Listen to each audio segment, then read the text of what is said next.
Good evening. We'll begin the August 17th meeting of the Union County Board of Commissioners, and we'll begin with our invocation. If we'll bow our heads, please.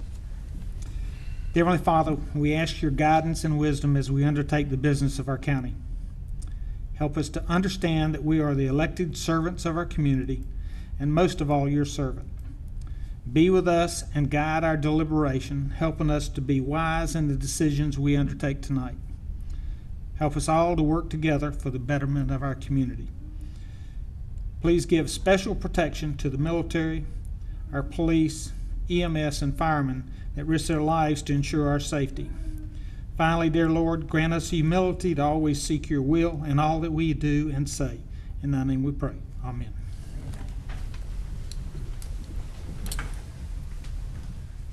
Pledge allegiance to the flag of the United States of America and to the republic which stands one nation under God, indivisible, with liberty and justice for all.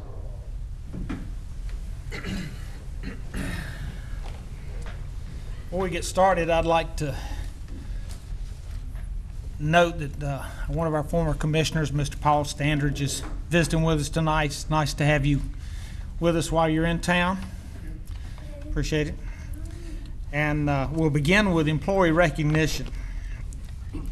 And with 5 years of service, Jason Garin with Emergency Service, Philip Henson with Emergency Services, Ralph Ford with the Sheriff's Department, William Walden with the Sheriff's Department, all had 5 years of service. With 10 years of service, Brett Vines with Central Administration, Dana Figueroa with Human Services, Derek Graham with Public Works, Don Fetchett with the Sheriff's Department, William McGirt with the Sheriff's Department. With 15 years, Tommy Gallus with the Sheriff's Department. Well, we had a run on the Sheriff's Department, didn't we, Cody? 20 years of service, Lori Pierce with the Sheriff's Office, Ronald Yao with the Sheriff's Office, Tana Craig with Human Services, Penny Henson with Tax Administration. And then we had a July retirement, Faye Treadaway with the Sheriff's Office with 12 years of service. We do appreciate the service of our employees and what they do for us. Next, we'll have informal comments.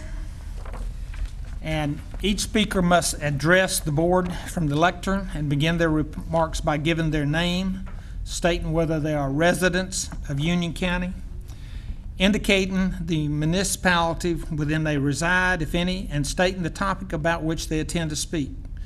Each speaker will have 3 minutes to make remarks. The speaker may not yield any of his or her time to another speaker. Speakers may not discuss matters at which are subject to public hearings, and they must be courteous in their language and presentation. Restatements of repetitive comments by the same speaker, whether at the same or separate meetings, may be ruled out of order and terminated by the chair. Personal attacks will not be tolerated. Speakers may leave written comments and or supporting documents, if any, with the Assistant County Manager seated to your right. First person we have is Miss Nora Bass.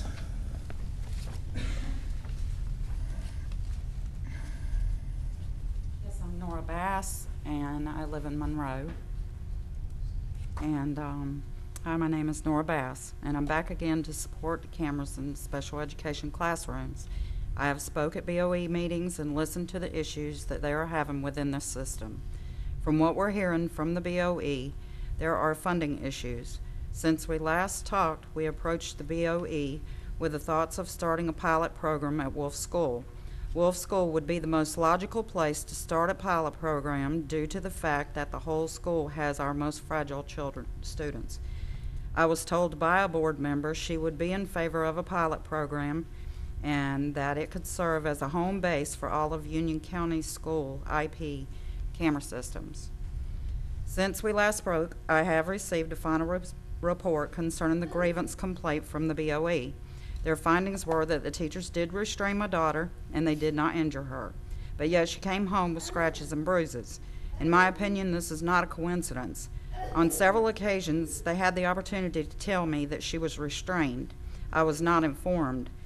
In earlier behavior data given to me from the school on several occasions, there is no mention of her kicking a teacher. But it suddenly appeared in the final findings 2.5 months later when the investigation was complete. In 9 years of school, Haley has never kicked a teacher to my knowledge. K through 5, the school never reported to me that Haley was hitting or kicking anybody. According to North Carolina law, the child must be a danger to himself or someone else before restraint is used. I do not find her kicking a teacher believable, knowing my daughter. In the behavior plan, they were supposed to remove Haley from a stressful situation and take a walk to calm her down in the event she got overstimulated. They didn't. They were supposed to call administrator. They didn't. They were supposed to notify the parent. They didn't. Cameras would have told the whole story for my daughter that day, and she would have gotten justice or the teachers would have been cleared. But we will never know what took place, only that my daughter was physically injured and emotionally damaged, as she cannot even look at the school as we drive by it. She turns her head away and says, "No, no," and puts her hand up. I again asked you to make funds available for IP cameras to be placed in special education classrooms. This is an urgent need. Not one more child should be manhandled, and no child should go without justice.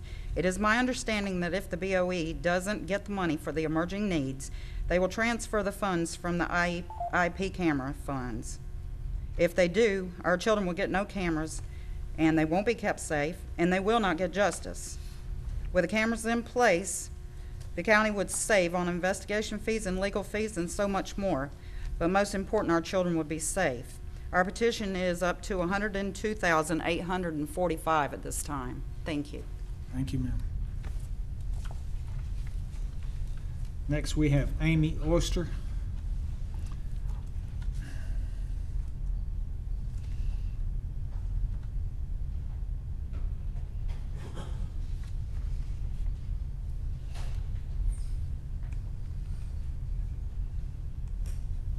Amy Oster.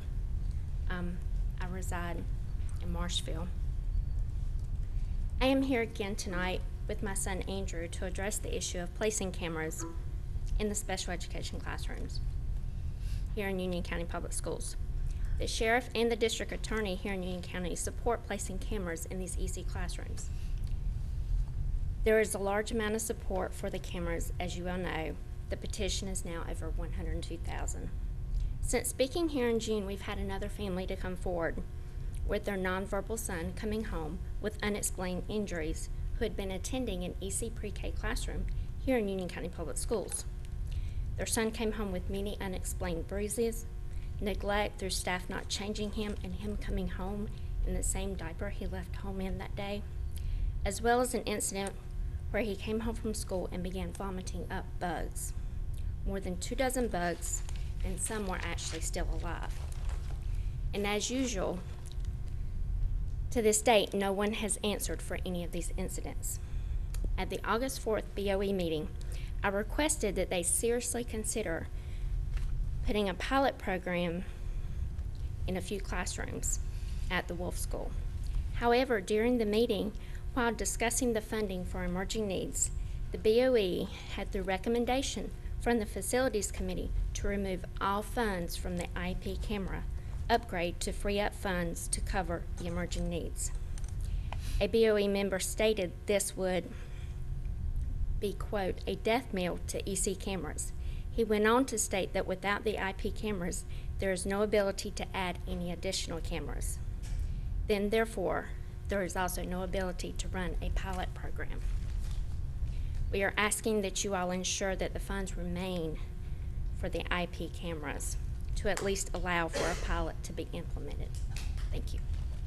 Thank you, ma'am. Eugene Griggs. Good evening, ladies and gentlemen. Approximately 1 month ago, I came before this board and asked for some assistance with water runoff from the Sun Valley Industrial Park. The last heavy rain we just recently had only made the problem twice as bad. 2 sections of my fence was completely taken off to support in 4x4 posts. The opposite side of the yard is ready to fall down. My complete backyard is up to the foundation, looks like a gigantic muddy water swimming hole. Not a pool, a muddy water swimming hole. My neighbor's driveway, approximately 100 feet long, has muddy running water from the rear of the house to the street. My neighbors downstream have the same water runoff problem. Their fences have been partially destroyed. The water runoff has gotten so bad that it's only a matter of time before 70-foot trees begin to fall down on people's homes with any severe high winds. The roots of the trees, at least in my backyard, is being exposed by the constant water runoff. As I stated at the August 20th, 2015 meeting, even when there's no rain, there's a constant flow of water in my backyard. So where do we go from here? I have 2 copies, and I don't think one really I want to read here, but I'll leave it with you. Thank you very much. Thank you, sir. And Mr. Helms, I did call you I'm sorry, I didn't receive your call. I didn't recognize it. 3 times, and she told me you was out of town, you was out of office, so I did call 3 times. Who was calling to? The Miss West? main office. Okay. You young lady that answered the phone, the main office. Let me give you my telephone number. It's 576-3357.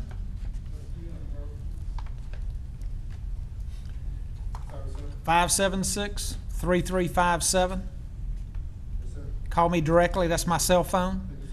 And I will be out of town most of this week. So the first part of next week, I'll be looking for your call. Thank you very much. Okay, I apologize for that.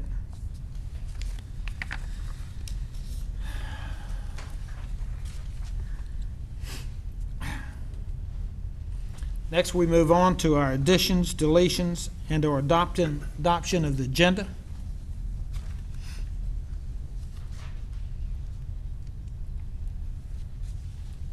Any modifications to the Motion to agenda? adopt the agenda. Okay. There's a motion to adopt the agenda. Any discussion? All in favor of approving the agenda as presented? Aye. All opposed? None. Okay. We'll move on to old business and water and wastewater capacity update. Consent. Consent. I thought we did consent. Motion to approve consent. Oh, excuse me, Frank. Okay, all in favor, say aye. Aye. Now we have. Okay. I apologize, gentlemen. We've all been there. Okay. Welcome back, Ed. I think you've been traveling, hadn't you? I got to go on a little vacation in July. It was very Oh, good. nice.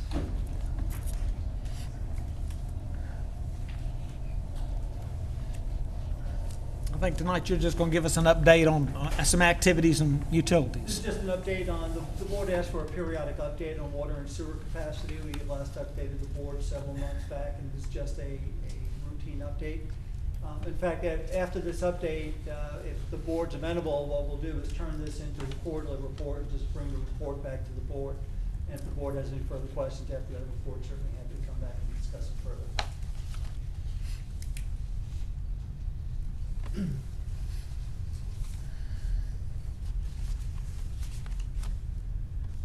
Okay. Yes.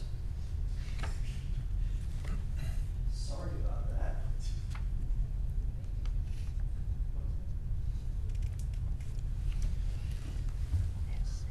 I apologize. You've seen this one. What happens when you take a vacation? That's.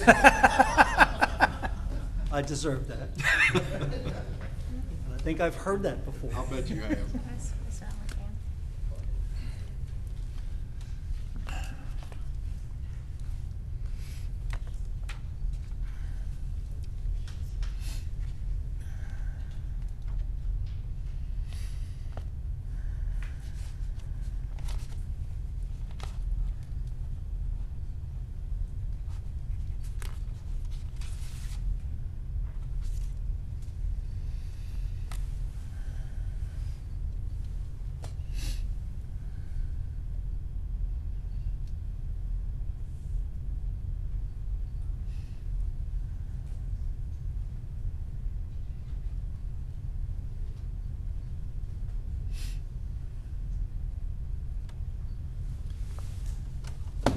All right, we're gonna try this one more time.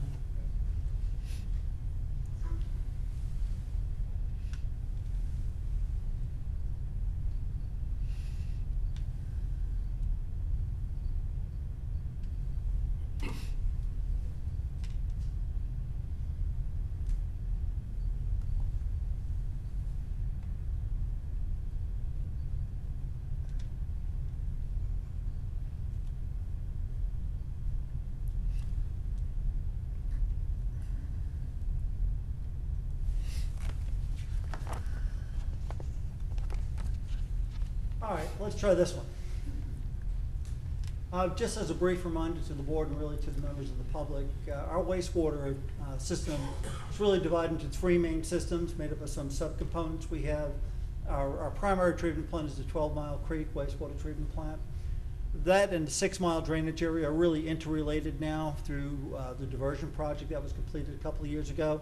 So those capacities are joint. We're able to take flow from 12 Mile, ship it off to Crooked Creek, to 6 Mile at our discretion. So when we track those capacities, we track those together. The Popland Road area on this map also pumps over to 12 Mile Creek, so that's all part of that same area. We then operate the Crooked Creek wastewater treatment plant, which is its own standalone facility. And the central part of the county is served by the city of Monroe. Really the only area that we serve by sewer to Monroe right now is the eastern portion of Union County, Wingate, Marshville, some of the surrounding areas. So when we look at capacity and where we are, we look at 6 Mile and 12 Mile combined because it's the only way we can legitimately track those flows. When looking at capacity, the area in the red is our rolling 24-month average of our maximum monthly flow. So it's on what happened on a monthly basis for that worst month during the year each year. So we're tracking that max month, looking back over 24 for months. The reason why we look at maximum month and not annual average flows is that treatment plants are designed to deal with that worst month condition. So we track that worst monthly flow. So that's the red, that's our historical max month, and you can see it spiked up in March of last year, jumped up again a little bit in March of this year. We're currently running at about a little over 7 million gallons per day between the two systems. Our combined treatment capacity between those two systems is 9 million gallons per day. So when you look at the red compared to the 9 million gallons treatment capacity, you can see our actual flows are still significantly below our treatment plant capacity. The area in the green is what we've committed on paper, and it's what we term our unconnected permitted capacity. So this is capacity that we're tracking on a routine basis that has a permit to connect, but still hasn't connected yet. And even with that, you can see with that connected capacity, we're right at that treatment plant capacity. Same thing on Crooked Creek. We have a lot less capacity that's committed and unconnected, but with the two combined, we're still right there. You see this 80% line, 80% of capacity? You can see our max month is close to that number, is right at that number here, and right at that number also in 12 Mile. We put that out there. That's what we track internally to make sure we're doing okay. The state criteria actually looks at your annual average daily flow, which is obviously your annual average is going to be a lesser number than your maximum monthly number. And the state criteria is that when that annual average number hits 80% of your capacity, you need to be in the permitting phase and you need to be moving forward with your planning and design. When you hit 90% of your capacity, you need to have all your permits in place. Well, at this point, we have all of our permits in place today for the further expansion of our 12 Mile Creek plant. So even though we're showing this criteria and shows that we're creeping up, it's a more conservative criteria than the state's. We already have met all the benchmarks for the state in terms of their criteria for where we need to be in terms of planning and design of a new facility. And we'll talk about that in a few minutes. Just looking at the detail of that green area of that unconnected permitted flow, you can see from 2012 to today, the blue line is 12 Mile. That number has come down over time. We've seen an uptick in this spring as new projects have come on board. that we've approved and have not yet connected. You see that same little uptick in the red line, which is Crooked Creek, and 6 Mile continues to drive down. We see much higher level of existing development in 6 Mile, where we're seeing a lot of our new development in the Indian Trail, Weddington, Waxhaw areas, and that's that little uptick, but still significantly down from where we were several years ago. To me, this is the real curve that looks at where are we in terms of long-term, and are we on track to get new capacity in place when we need to. And here we're showing you 3 lines. We're showing you the purple line on the bottom, which is that annual average daily flow. So this is the state criteria number. Where are you in that annual average number? The red line on top of that is our projected max month number, and then the green line combines that max month with our permitted unconnected. And the blue background is our actual capacity. So you can see our actual capacity right now is about 9 million gallons per day. And as we get out to 2019, 2020, we're getting awfully close to that number. And our plan is to have an expanded 12 Mile Creek wastewater treatment plant online by January of 2019. And we're very comfortable in meeting that number. This is the same graph throwing in Crooked Creek.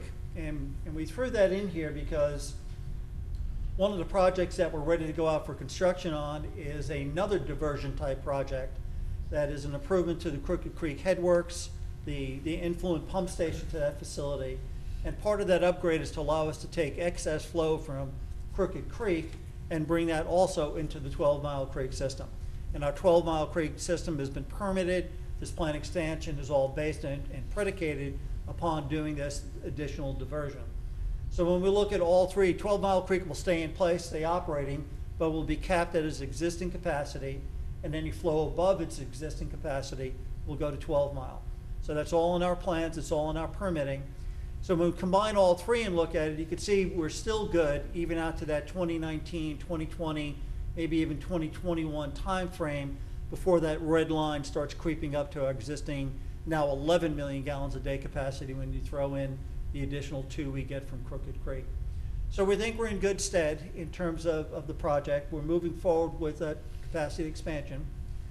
Where we are in 12 Mile right now, the 30%, all of our permits are in hand. Our MPDS permit, other state permits are in hand.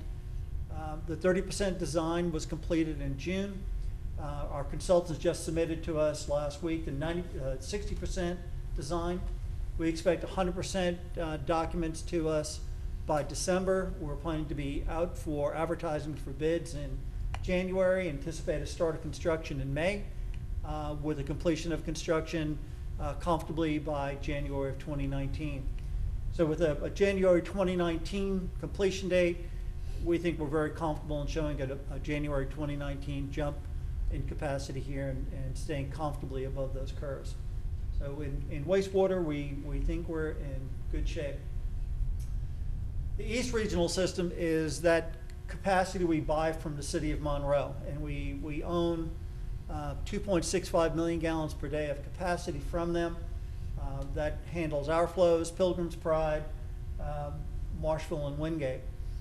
We don't have the same details here because Marshville and Wingate are wholesale customers of ours. We don't track their internal growth. Wingate has been on essentially a self-imposed moratorium for the last 4 years because they've exceeded their contractual capacity. Marshville has not exceeded their old capacity, but really hasn't seen any growth either. So what we're tracking here is the actual max month flow against that capacity. And you can see again a big uptick in March of 2014 that we saw in the other graphs. And a lot of that's due to weather. We had very wet weather in March of 2014, April of 2014, and we saw that those flows come up. The last drought was finally over. We had sustained rainfalls, ground levels come up, and we see wastewater flows pick up. So we saw that throughout the region, throughout our systems, and we think it's a good reflection of the actual operation, not new customers coming on board. When we do those same projections and just look at where we've been and where we think we're going, we're also looking in that 2019, 2020 timeframe as nearing our capacity. And we're in discussions right now with the city of Monroe on what we can do to acquire additional capacity from them. And we've had our engineers meeting with their engineering staff, looking at their internal system capacity, what the plant capacity is, how we might be able to partner with them. The city has indicated a willingness to continue this partnership and expand that role. And we're really looking at numbers now about how much additional capacity do they have before they would have to go through an expansion. And if we were to do an expansion, what would that look like? So we're moving along pretty well there. We think Monroe thinks that they have some additional capacity they could sell to us without any capital improvement. We don't think it's a lot, but we think it's enough to buy a few more years on the schedule also. On the water supply side, our current peak flow of our total system is about 85% of our total system capacity. So when you look at our capacity that we have from the Catawba Water Treatment Plant, which is 18 million gallons a day, plus the 3 million gallons a day of lease capacity we leased in 2012, and that's that jump up on that blue line, plus the additional 3 million gallons per day we have from Anson right now. We're at that 24 million gallon per day reliable capacity. The darker areas on this graph are new data that you haven't seen from the last update. And again, follows the same sequence. What's in red on the bottom is our actual monthly flow. The blue added in between is our contractual obligation to City of Monroe for 1.99 million gallons per day. And then again, the green on top of that is that permitted unconnected. So you can see we're in good shape right now. We had a jump up in June and in July on our peak day flow. A little bit of an anomaly. We had a problem actually with Anson on a peak day. Anson could not deliver as much. They had a mechanical problem.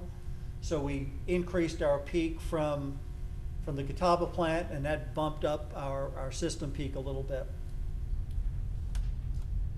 When you look at, again, what is unconnected but permitted, you can see on the blue line in Catawba that's going down with a little bit of an uptick in these last months.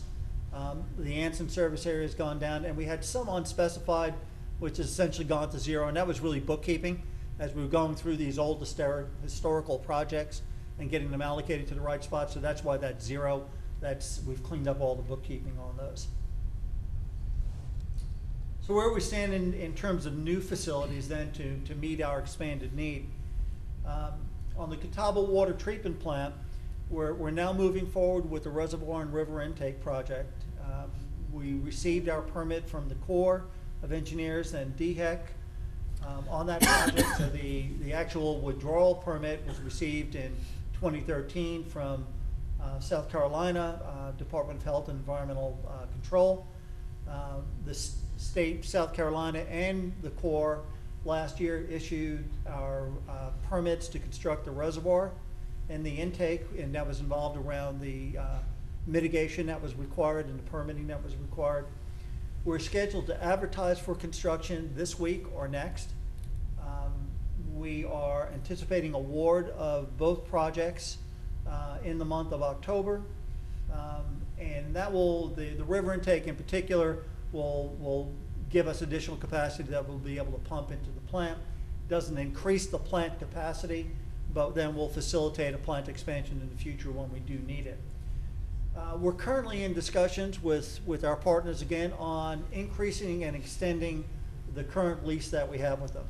The current lease for 3 million gallons per day was entered into in 2012. It expires in 2017. We basically told them we recognize, and we'll show you in a minute our graph, that we're going to exceed our capacity in that 2019 timeframe, and we can't wait to deal with that. So we're telling them we need to make a decision now about extending that lease through 2019 and beyond.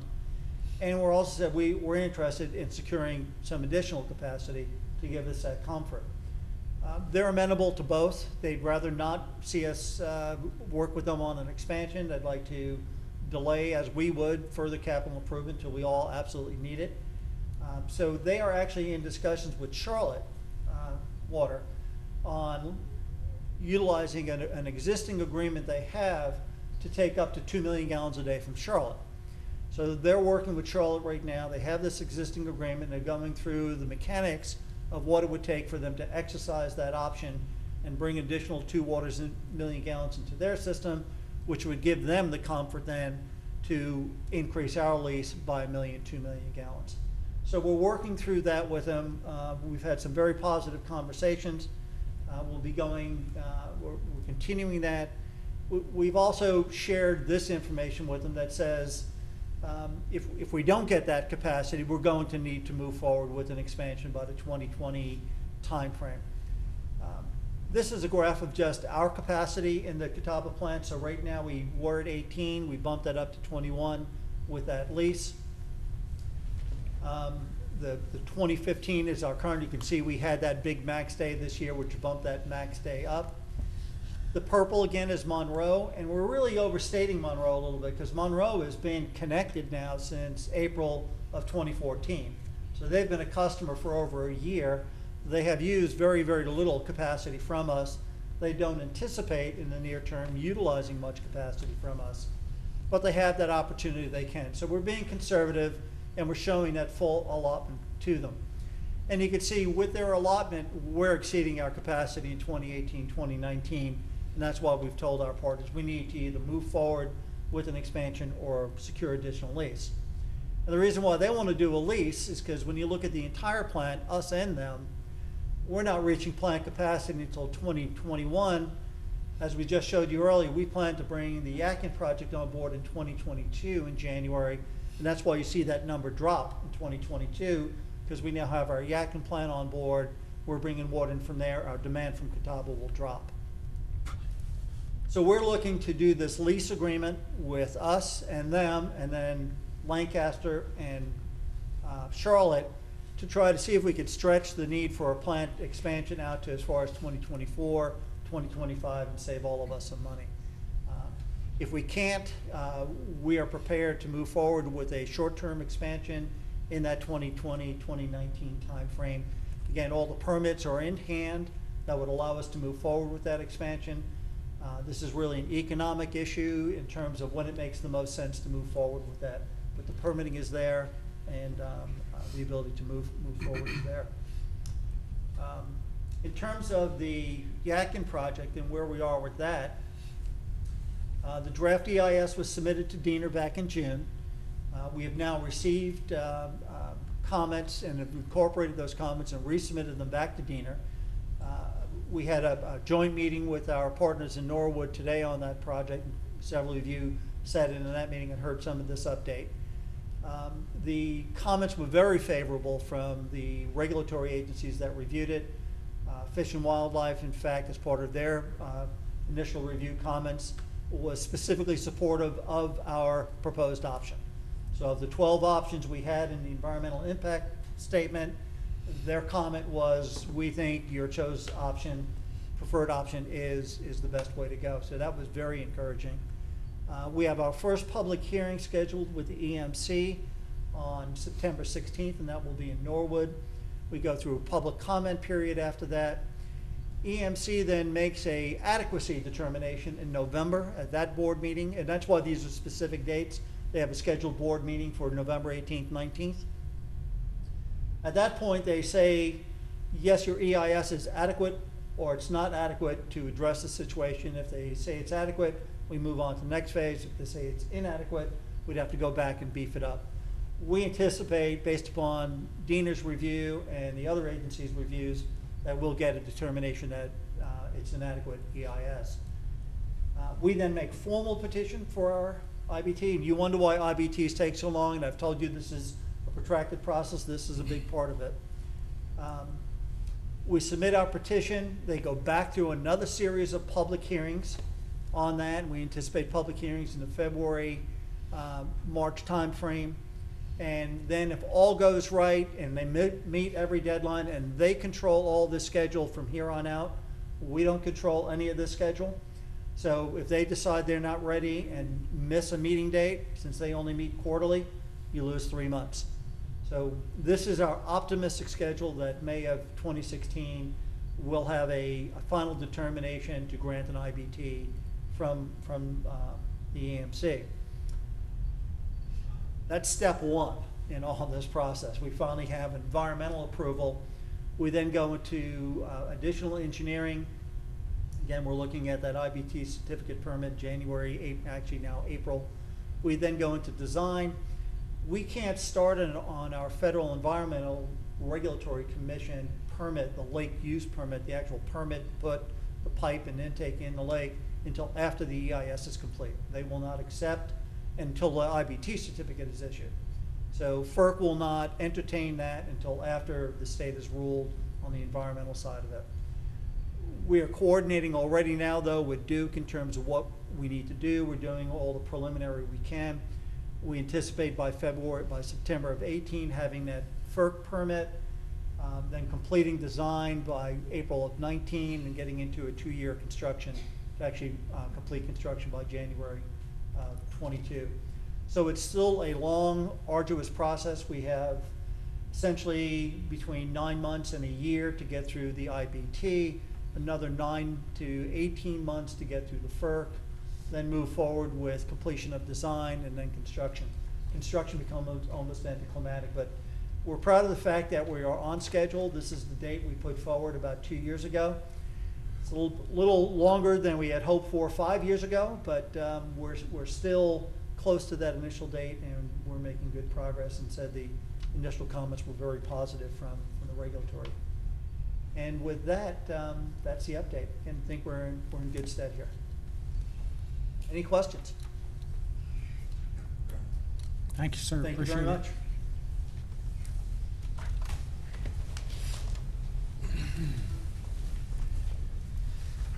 Next, item 6, request from the Board of Education regarding capital funding. Ms. Manager, if you can give us some details on that, please. Certainly, and I'm going to give you a little bit of background as to what led up to the request that you all are considering from the Board of Education this evening. On July 8th of this year, you received a request from the Board of Education to provide $1.2 million in additional capital funding to meet emerging needs that were not specifically identified within the budget process and the budget request that they had submitted to us.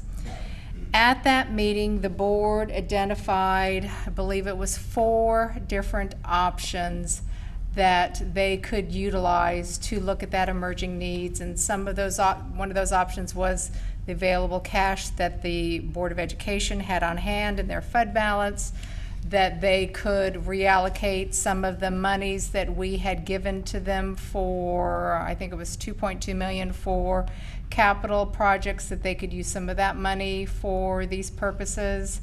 And we gave them all of that information, and they came back to us on August the 5th with an amended request. What the amended request was, and there were 2 parts to that request. The amended request was that they wanted the manager, which is authorized under your budget ordinance, to allocate 10%, which is $319,000 from 2 projects, and that was the Benton Heights renovation project and the IP camera upgrade project. The second half of their request was they wanted you to defund the Benton Heights project and the IP camera upgrade so that they could use those associated dollars, which are $3.198 million, for emerging needs. The $319,000, actually it's $267,000 that they requested of us, were for 3 specific projects. That was a chiller replacement at Weddington High School, that was a boiler replacement at Weddington High School, and a rooftop units at Monroe Middle School. Although, as your manager, I do have the ability to approve up to 10% out of specific projects for them to allocate for other purposes, I felt that with their request to defund 2 projects that you specifically funded in the present budget at their request, at the dollar amounts that they requested, that this really was a matter that was more appropriate for the Board of County Commissioners. It didn't make sense to take only a small piece of the pie when they were asking for you to defund both of those issues. The chairman did in fact send a letter to the Board of Education chairman, I think it was mid last week, asking for some specific information as to if we were to defund the IP camera upgrades, what in fact was their plan for the IP cameras, since that was one of their #1 priorities for safety purposes. Why were they requesting to defund the Benton Heights? I think there was also a question as it related to what available funds did they have in their fund balance to pay for those 2 projects at $267,500. To my knowledge, and the chairman, we have not received a response to the request for additional information. I think the only reference is to emerging needs, but I don't know what emerging needs are. So I can tell you personally, I've heard for the past 2.5 years from this board and their board that safety and health of the children is the _1 thing. So I personally cannot support not funding IP cameras. Any other discussion? Vice Chairman Rushing. Thank you, Mr. Chairman. The statement has been made from the school system that there's monies available somewhere between 1.5 and 1.9 million. Can you correct me on that? The most recent number I heard was at their August 4th Board of Education meeting, in which Dan Karpinski, who is their CFO, indicated their fund balance, which was unallocated to any specific project, was about $1.5 million. They have, we got a letter back in July 7th of 2015 that lists 12 projects, including a chiller replacement at Weddington, and Monroe High School roofing, East Union HVAC repair, Indian Trail humidity control, the whole list of 12. And those 12 projects added up to $1.2 million roughly. And so if they have 1.5 million, they could probably do all of those projects. We can leave the money in for the cameras that's already been allocated for safety, and that will give them another $200,000 to use for EC cameras or other issues that they may find that they need. Once they use that money, then I think we could look at, in our joint meeting that they've talked about having with us, looking at those other needs that they were going to use the $1.5 million for. I would like to ask them a lot of questions about what the $1.5 million is being saved for, and I'd like to be a partner in providing and working with that. But I think they can go ahead and start their projects that they're asking for with the money that they already have. I'll wait and listen to some other comments before I'd make a motion, but that would be my thought, is to let them use the money that they have now and then talk about replacing that money if they don't intend to do Benton Heights. That would actually give them more money to use later on. Any other comments? I would agree with Vice Chair Rushing that they stated they have 1.9 million. That my understanding was that was something that they wanted to use for a laptop refresh that the county had declined to participate in back in 2009. If the money's available and their needs, I would like to see the schools use the 1.9 for those needs, which gives them enough money to cover the current needs plus some additional funding that we can discuss at that joint meeting. But the money should be there, and that leaves the IP cameras and Benton Heights in place. Okay.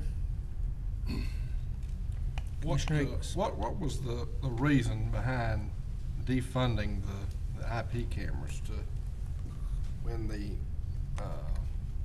that was such a critical need? Why is that the first thing that came off the table?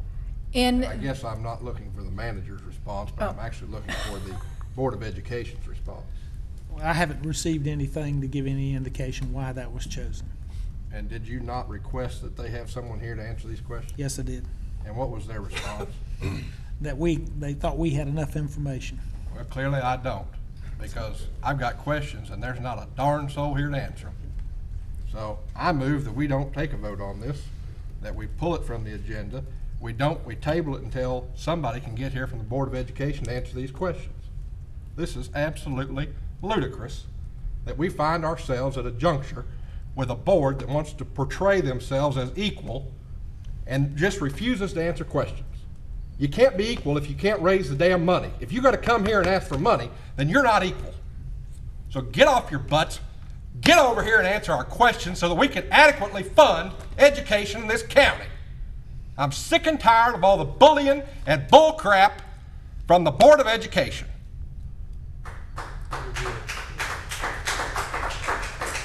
Mr. Chairman, I ask that we table this matter until we have an appropriate response from the Board of Education.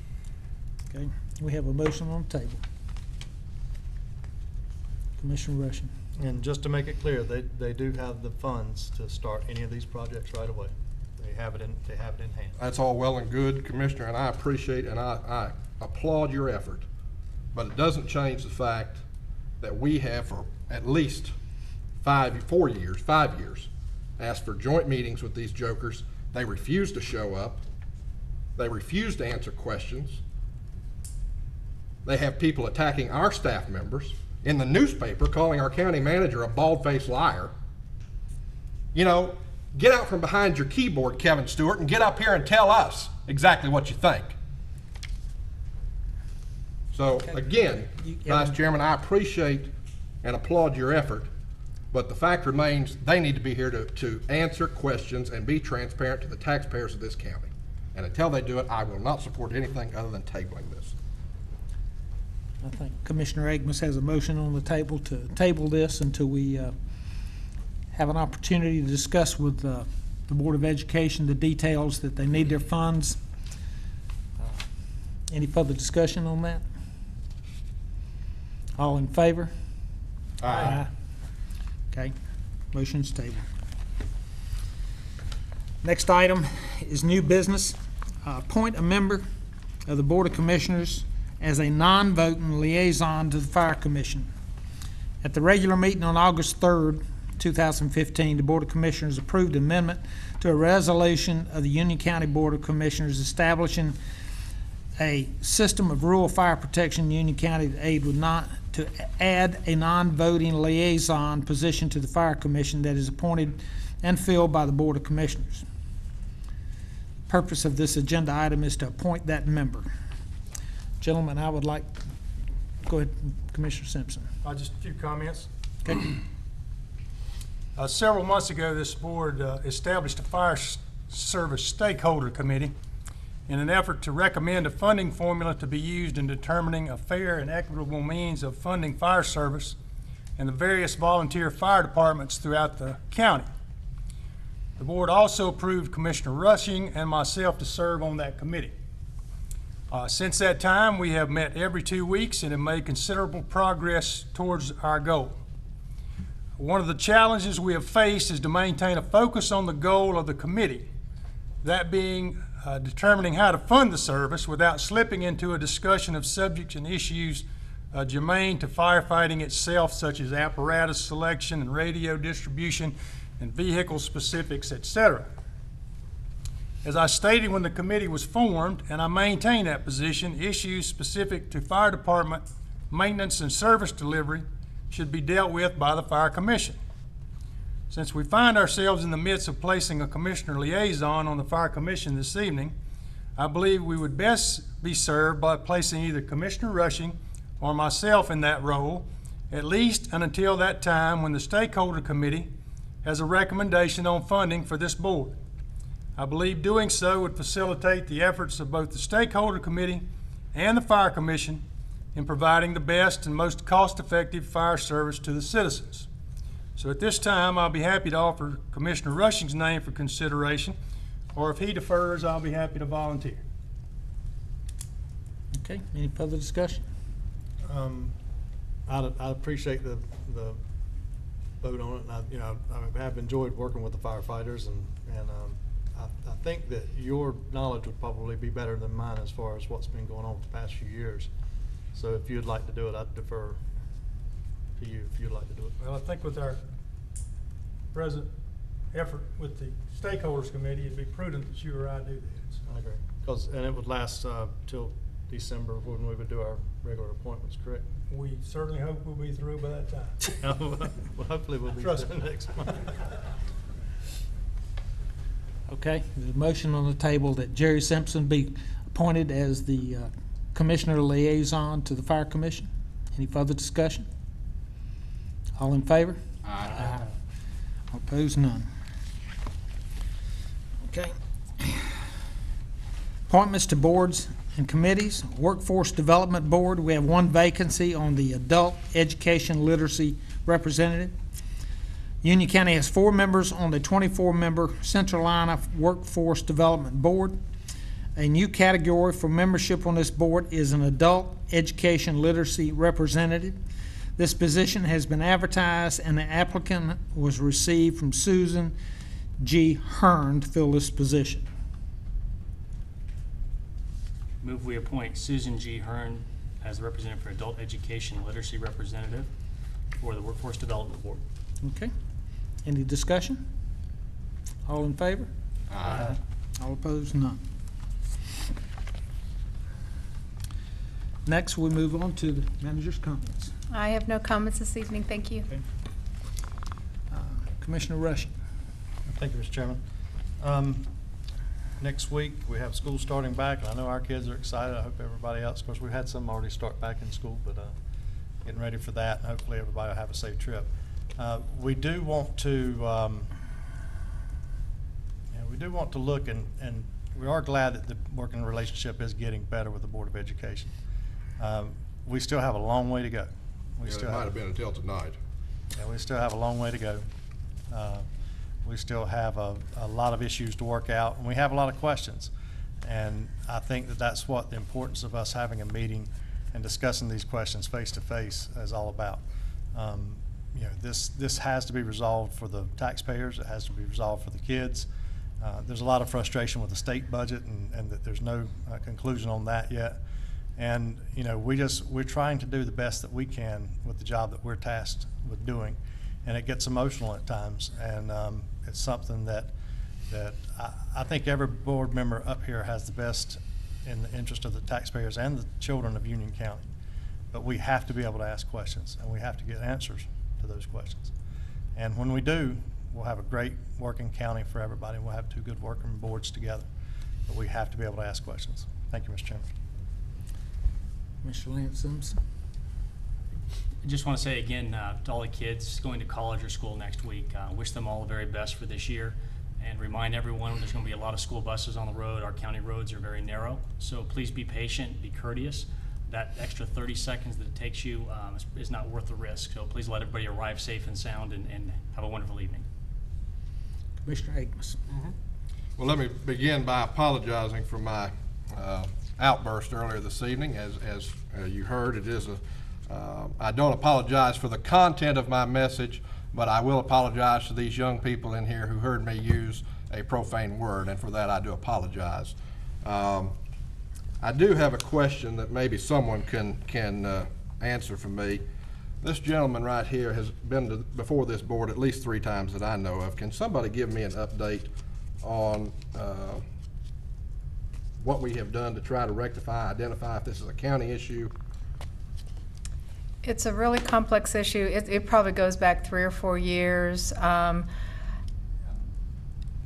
In meeting with our staff attorney and meeting with Public Works and meeting with planning going back a number of years, we do not believe this is a county issue. I know early on in my tenure here, we met with Indian Trail, with one of their elected officials and with their town manager, and trying to give them some suggestions. I have a lot of history on this particular issue that I'll be more than happy to share with all the board members on different material that was pulled together when we did meet with Indian Trail a few years ago. And I assume that we've shared that information with this gentleman. I don't know if it has been shared directly with him or not, but I will be happy to do so. And we make sure that he Certainly. gets the information that he needs so that he can appropriately address his concerns, and we can get this either handled ourselves or get it to the appropriate party to get it resolved. And finally, I just want to commend our Economic Development Commission. They continue to do some great work. We saw in the recent Charlotte Business Journal a lengthy expose on Union County. I think the numbers and the statistics that they continue to provide, and the businesses and job opportunities that they continue to bring to Union County certainly illustrates their hard work, and I just want to commend them for everything that they're doing. With that, I'll also wish all of the returning students to school, I wish you a safe and happy beginning to your year, and I hope that it's a memorable year, in fact, and we hope very much so to work with your school board to resolve the issues that continue to face this county. And with that, I wish everyone a good evening. Commissioner Simpson. Thank you. Just would like to particularly point out and thank Mr. Goshicki and his staff in Public Works. I've had the privilege over the past about 4.5 years to work on these efforts toward a documented and proactive approach to water and sewer, providing water and sewer in this county. And I think the information we received this evening was evidence of that. So thank you. No further comments. Okay, I'd like to thank Mr. Sides for joining us this evening. Appreciate you taking time to come hear us. I agree that our relationship has improved with the Board of Education. I'd like to see that continue. I'm excited about our upcoming joint meeting we're targeted to schedule between the first 2 weeks in September. And I think open dialogue will benefit all. I wish the best to our children starting back to school, and Lance, have a safe trip taking your daughter to college and adjusting to her being that far away. And for everyone else, I'd like to wish a pleasant evening. Do I get a motion to adjourn? So moved. All in favor? Aye.